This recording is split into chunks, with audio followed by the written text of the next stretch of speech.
Welcome to this episode of the Left Behind Game Club. This week, we play Grow Home. A small scheduling change. This week, we're putting out our Grow Home episode that was going to come out in June. We've now shuffled The Witness episode. It is now going to come out on May 30th as opposed to this week. And then after that, our previously announced Star Wars Republic Commando episode will come out on June 13th. We have tons more content that's coming out in June. We'll have more announcements on that as we get closer to June and then closer to E3. Wink, wink. Now back to the episode at hand. Mike missed our last episode, but he's back, and he's already messing up our intros. Way to go, Mike. Thanks. You're welcome. Welcome to the Left Behind Game Club. Our never-ending attempt to make sure that no game is left behind. Wow, you really picked that one up for me. Thank you. I'm happy to be here for you. Welcome to the Left Behind Game Club, our never-ending attempt to make sure that no game is left behind. I'm your host, Jacob McCourt, and today I've got two friends with me. The first friend, he's here, right in front of me. I can reach out and touch his hand. His name is Michael Ruffolo. How's it going, Jacob? Is my hand clammy? Your hand is fantastic. I love holding it. Thank you. It's very warm, isn't it? Very warm. This is awkward. Let's talk about our second guest. Start that again. Oh, man. I'm sorry. I don't want to start on an awkward note. Oh, my God. I'm going to go to Moe first. Okay. Welcome to the Left Behind... You're listening to the Left Behind Game Club.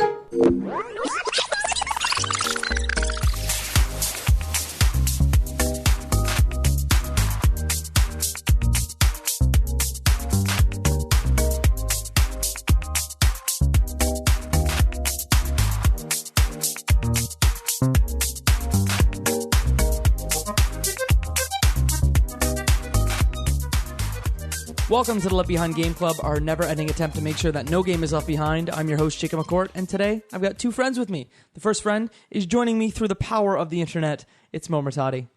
Yeah, let's play. And then my second friend, he's across from me right here on the table, the wonderful, the hat-wearing Michael Ruffolo. I'm here to wear hats and talk about a video game. And we're here to talk about a good game. That game is Grow Home. It came out in February of 2015, developed by Ubisoft Reflections, published by Ubisoft. Who wants to talk about this very good video game? Moe, I think you're raising your hand. Let's get it. I'm usually pretty good at badly explaining games, and Michael comes in for like the fill up and like explaining it correctly. So here we go. Grow Home. It's a game where you play a robot in like a low polygon world, I guess, where you're I guess a gardener, and you start growing plants that you control through the power of grabbing them. And connect them to like energy orbs, which make the plant grow even farther up until you get to a spaceship that says, "Hey, good job, you made it all the way up here." Yeah, that's it. That's pretty much it. Nutshell. That's it. Mm-hmm. That's the game. Can I make a few additions? Go for Your it. robot, his name is Bud. You know what Bud stands for? Oh. Botanical Utility Droid. Isn't that adorable? Yeah. Your computer, guess what your computer's acronym is? Mom. Mom. And also, you're trying to get the star plant to oxygenate your home planet because, there ain't no oxygen on that planet. That's Why true. does the robot need oxygen? It's a good question, Mo. Mm-hmm. That is a great question. Who wants to just dive in? Should we talk about kind of how this game came to be first, or just kind of dive right into it? Yeah, Jacob, can you hit us with the story of how this game came around? So Ubisoft Reflections, they are well known for the Driver series. I don't know if you guys have. Yes, I had no idea it was a Driver team. Yes. So have you played Driver before? I've played a lot of Driver. Which ones have you played? Driver 3, Parallel Lines. That ain't good, but go on. Other Driver games that I'm blanking on the title because it's been a while since I played them. Yeah, for sure. I think I've rented one, but I can't remember. Yeah, and then there's Driver San Francisco, which is the one that came out, which was amazing. Really enjoyed that one. That was such a good game. Great multiplayer, reminded me of Midtown Madness back on Microsoft Zone, back on the old computer days. Boy. Nope. Yeah. Deep cuts. Get that DSL going. They also worked on Stuntman for the PS2 back in 2002, Destruction Derby for the PlayStation, and then they also were the lead developer on The Crew. So their expertise is in driving games, right? That's so weird. They make this 8-person team, and they say, we're going to make a game in Unity. This 8-person experimental team comes out with Grow Home, and from what I remember, Ubisoft was killing it with downloadable titles. They were doing like Child of Light, they were doing Valiant Hearts, they were doing Rayman Legends, all the stuff on their UbiArt framework engine. But then they're like, we're going to make a game on Unity. And that's how this game kind of came to be. And my understanding is that this game was supposed to be just an internal type of demo test thing to start learning how to develop on Unity and try new things. And it was so loved inside the company that they were able to, decide, why don't we just release this for everyone to play?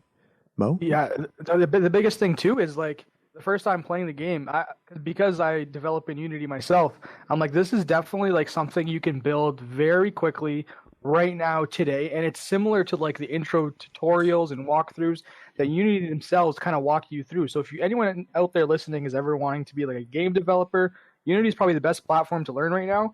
As of maybe a week ago, they actually released a bunch of like standard packages and like assets. So you don't have to be creative and know how to make this little robot guy or those plants. You can just hit a download button, put it in a world. They have the code already built in to like move your guy. This game is the standard of like what you can do within like a weekend and deploy easily as long as you have a storyline and you're pretty kind of want to put the time in. But yeah, it's very standard demo-y. And the fact that it came out 2-3 years ago, it's like, okay, that kind of makes sense. It's probably when they were making all these demos. In the games, in fairness to the game, it's probably like a very extended version of a demo. Like you would probably have like the first 10 minutes of this game be the demo. Mo's shaking his head. No? Yes? Well, you're right, Jacob. Sorry, no. The reason why I say no is because the mechanics in general, all of them in this game are pretty standard to what you can make right now. But with the length, yeah, you need to like. The tutorials won't make you make a 4-hour game. They'll give you the bare mechanics of like climbing up, and then it's up to you to continue that story on and add new challenges as you go. So that's kind of the Unity piece of this game. Who wants to just start talking about how the game feels and what their enjoyment level was? Mike, you looked at me and you said this was just a video game. So I want to know, what do you think? I did not enjoy my time with this game. Okay. And I think it comes down to some fundamental aspects of what this game is and what the important elements of it are. And I'll explain a bit about why I think I had a poor experience. So the first is that this is a platformer. Through and through, the most important thing about this game is platforming. It's jumping, it's being able to move, it's being able to grab the things that you want to grab easily. And it's not like platformers that are difficult, like Super Meat Boy, or platformers that require, specific jumps and accuracy. I found the movement in this game to be just torturous. You start off the game, and you're told you need to collect these energy crystals. Mm-hmm.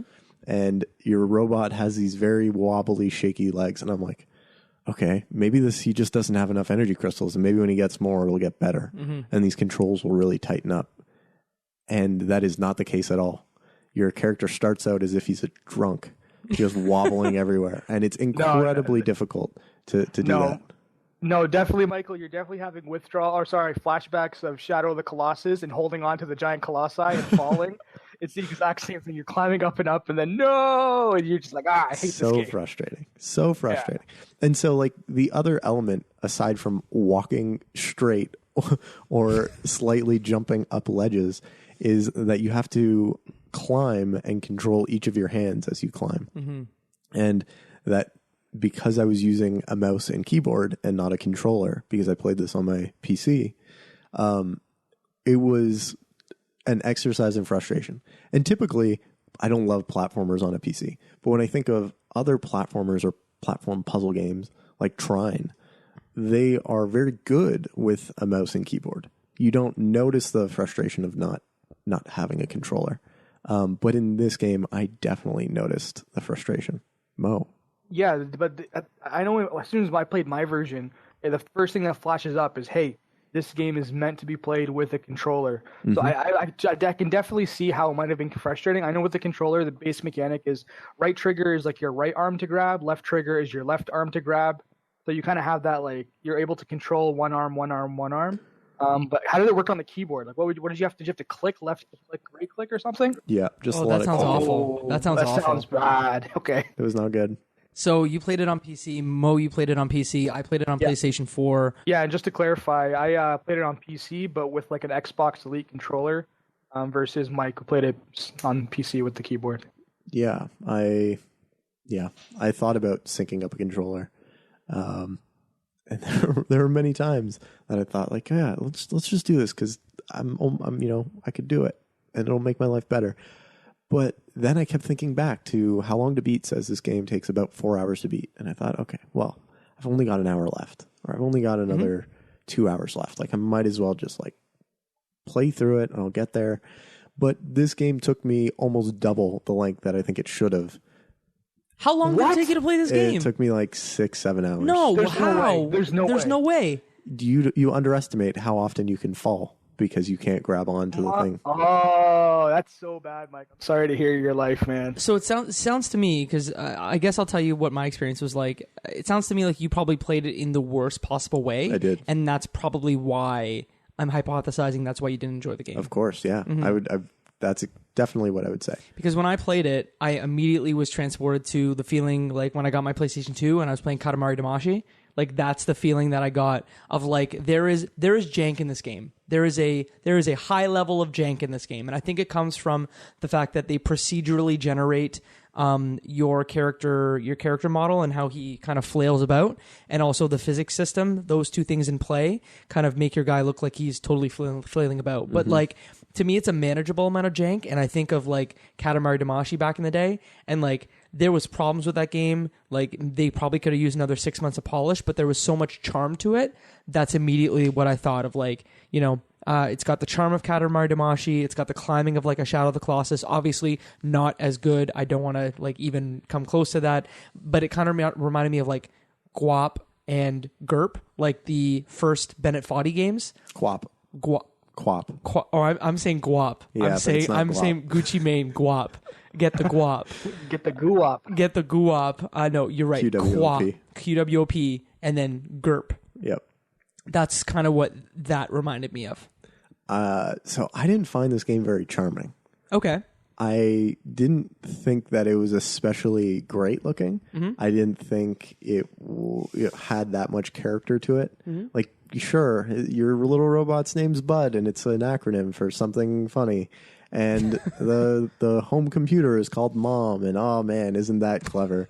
But I just, honestly, I didn't find much about this that was like, endearingly endearing. Mo. Yeah, no, I think some of that charm that you're talking about, Jacob, is like because of the ragdoll physics and how like the body itself just flows.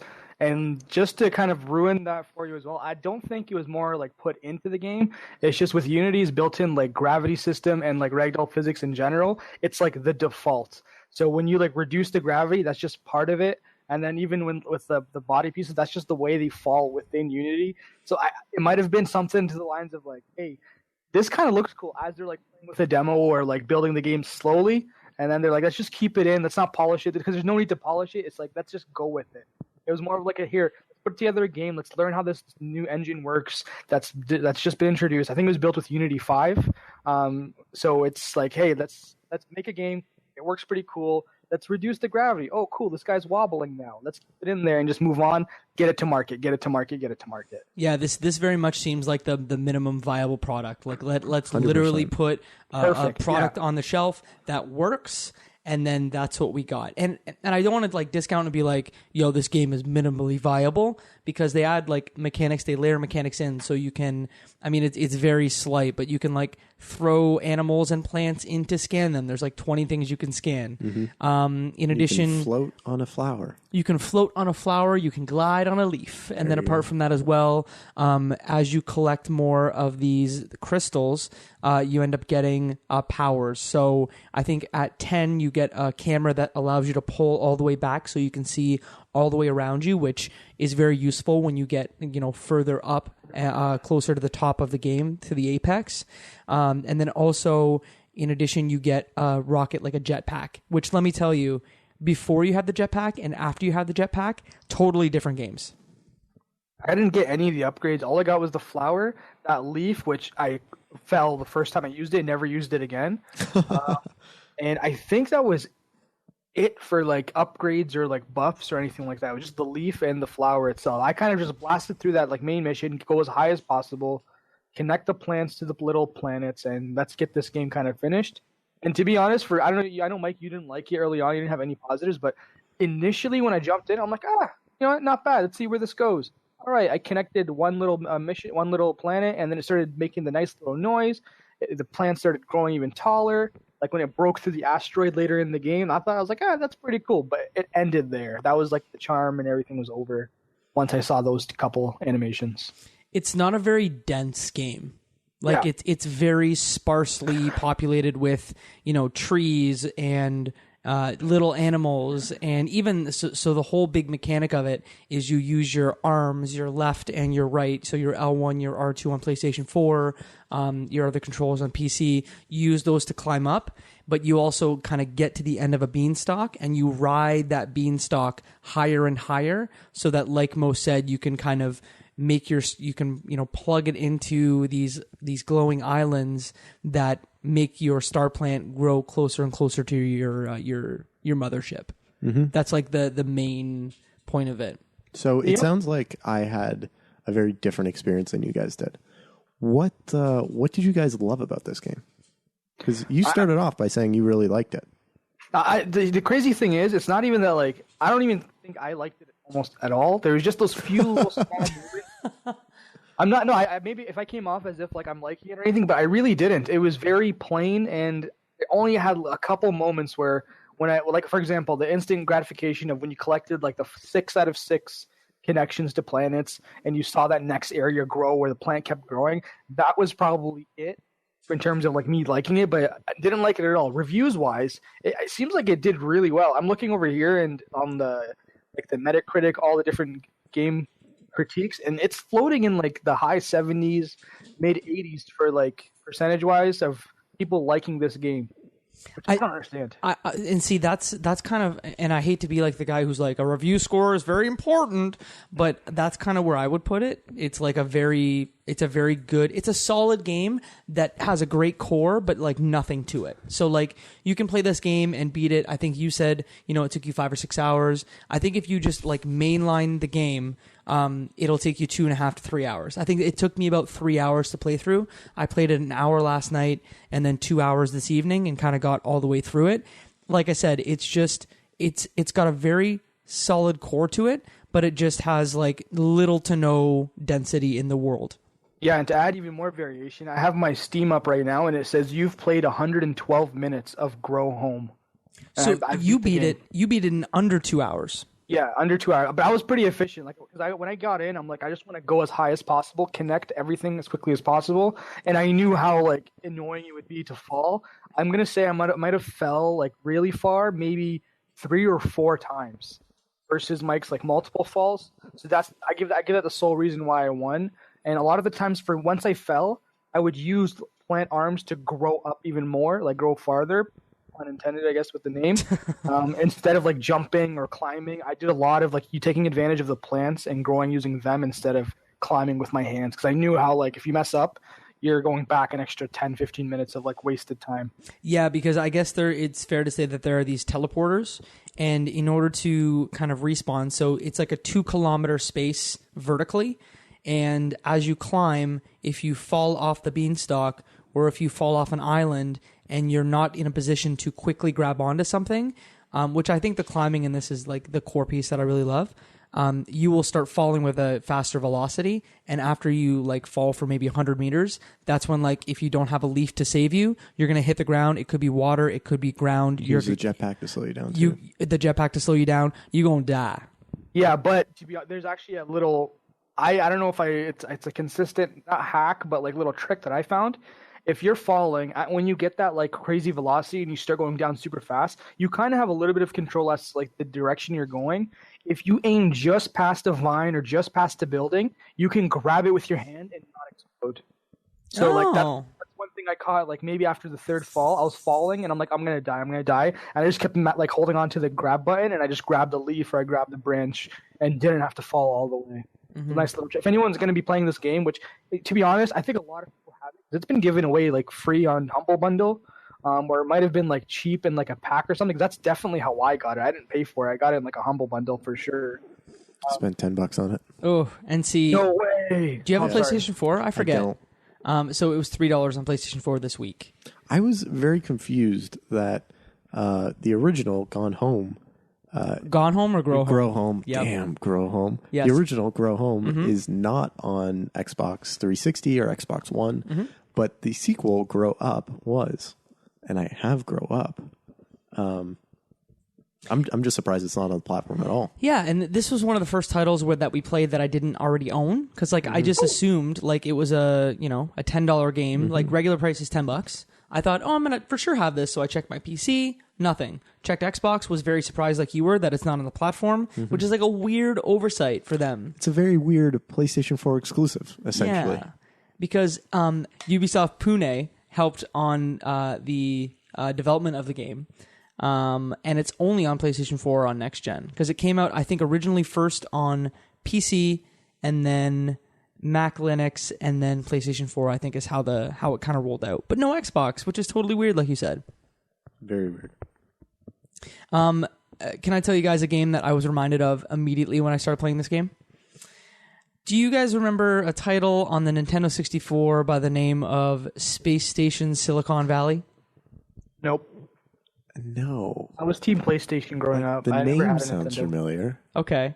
So Space Station Silicon Valley is a PlayStation, not a PlayStation, it's a Nintendo 64 game that was developed by Rockstar, or a team that was acquired by Rockstar. Let me just check that for you. But essentially the way it worked was, yes, it was developed by DMA Designs, published by Take-Two, which eventually became part of the team that made Grand Theft Auto. But essentially you played as like these little robots, and in the robot there was a chip, and you played the chip. And basically you would eject yourself as the chip from different animal robots to other animal robots to solve platforming puzzles. Cool. Kind of like Recore.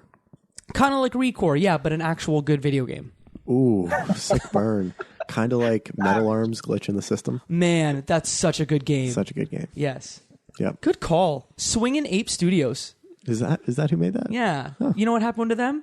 Because I have this weird memory for things. No, I Remember don't. StarCraft Ghost? I do. That was a video game. That was them? But it was not a video game. It was not a video game, but that was going to be their next project. And that's why then it never came out. And that's why Swingin' Ape isn't around? Yeah. R.I.P. Swingin' Ape Studios. Do you have any other points you want to make about this video game? I mean, it's a 2.5 hour video game. The core of it's kind of the climbing the platform, or 6 if you're playing it. What would you want to see if you were making a Grow Up? which is what came out already. But what would you want to see in a sequel? You know, I'd want tighter, heavier controls, better platforming, tighter platforming. Honestly, I think my biggest mistake was playing this with a mouse and keyboard, and I should have really used a controller. But yeah, if I was looking for a sequel, I'd want tighter, heavier platforming controls. What about you, Mo? To be honest, I think a story or anything that I can like kind of care about. It was very careless. Yeah, the Bud name is cute. The mom thing was neat. The music was okay, but there was nothing where it was like, okay, I care about the next step and finishing the game. But was there music even in this game, like besides some environmental stuff? Yeah, it was like very like mystic, like glittery type of sounds. But I wouldn't say it was music. But I think at the end, I think there was like a composer credit. So there might have been like an actual soundtrack or something. I mean, it was an 8-person team, so you can't like expect the best graphics, the most music, but I guess what I would want to see from a Grow Up, I think at some point we'll probably play it, is like you said, just a little less jank when it comes to the controls and the way your kind of character moves, because there's a lot of times that you're running, like let's say you're running and you have a decent amount of momentum, like you're not stopping. Your guy's not stopping, so let's hope that you can grab onto a ledge, or that you have a leaf that can help you get to a beanstalk before you die. It sounds like a fairy tale the way I just described it. Grab a leaf, grab a beanstalk. It doesn't feel like a fairy tale playing it. Oh boy. No. It's a short game. I think that kind of summarizes our thoughts. Do you have any closing thoughts about Grow Home before we wrap this bad boy up? If you're going to play it, I could see this being an all right use of your time, especially if you get it for, an inexpensive amount of money. I would just say if you're playing on PC, ensure that you have a controller to use. And if you're console, you're probably fine. Just sit back on the couch and enjoy. Mo. Yeah, almost exactly what Mike said. And just to add emphasis, like Mike is the type of guy that plays hard games and enjoys them. The fact that he found this like difficult to like play with like the traction, follow his instructions, get a controller, plug it in if you ever want to play it, and like he said, repeating exactly what he said, make sure it's for cheap or don't play it at all. Mm-hmm. And I guess, like I said, there's a lot of nostalgia and a lot of like old game feels that I got from this game. You know, the Katamari Damashis, the Space Station Silicon Valleys, just in like the low poly and also the way the world looked. I wish the world was more dense, but I totally get why. Like 8-person team, small project. I enjoyed it. I got it for $3. It was a fun use of 3 hours. I don't regret it at all. I got to the end of the game, and they're basically like, do you want to get the 8 remaining seeds? So basically, after you collect the 1 seed and bring it back to your spaceship and then kind of transport it off to your homeworld, they're like, why don't you collect the other 8 seeds and send them back to your home planet? I was like, I'm good. Like, I don't need to play any more of this game. I get it. It's cool. I liked it. It sounds like I liked it more than both of you guys. I would recommend it if you're looking for like a fun like Saturday afternoon. This is like, to me, the perfect Saturday afternoon game. Like you grab a $3 game, you get your house coat on, you have a nice cup of coffee. Maybe you're playing a podcast or some music in the background. It sounds like you've done this before several times. You know, everything. Yes, maybe I have. The only thing that could make this better is a bubble bath. And that concludes our thoughts on Grow Home. We have a little bit of business before we let you go, though. Let's first start with Mike. Mike, we've got this thing. It's called Discord. Yeah, so if you want to hang out with some people who also listen to the show and who also are interested in these types of games and discussions around this, and also really good game deals, go to leftbehindgame.club or leftbehindgameclub.com, and there's a link to our Discord there. Come in, join, chat. We've got a very nice, warm, welcoming community who's always looking to talk about some cool things. I think lately we've been talking about E3 leaks and some fun things that are happening there. But yeah, come on in. Say hi to everyone. Mo, you've got some business on Instagram? Yeah, for sure. So Left Behind Game Club is on Instagram. Give us a follow and check out what's going on. We usually post videos of us playing the game in the wild, or us streaming or preparing to record this podcast. Also about what's coming up. Any contests are up there always. And it's a nice place to check out what's going on whenever you want a little heads up as to what we're doing. Get that behind the scenes look. And then finally, if you've got Twitter, you can find us at Left Behind Club on Twitter. You can't have Left Behind Game Club. It's too long. Twitter. And then we do the same. We kind of share what's going on with the show. We interact with folks from the community. So if you've got Twitter, if you've got Instagram, if you've got Discord, we've got you covered. Jacob, where can the people find you at? They can find me on the internet at Jacob McCourt. And if you want to watch me stream some vidya games, you can do so at jacobstreams.com. Like some of our upcoming games? Maybe. Okay, Mo, where can the people find you at? You can find me at Murtadi everywhere or murtadi.com. And you can find me at Ruffolo M on most social platforms or michaelruffolo.com. And that, my friends, is one less game left behind.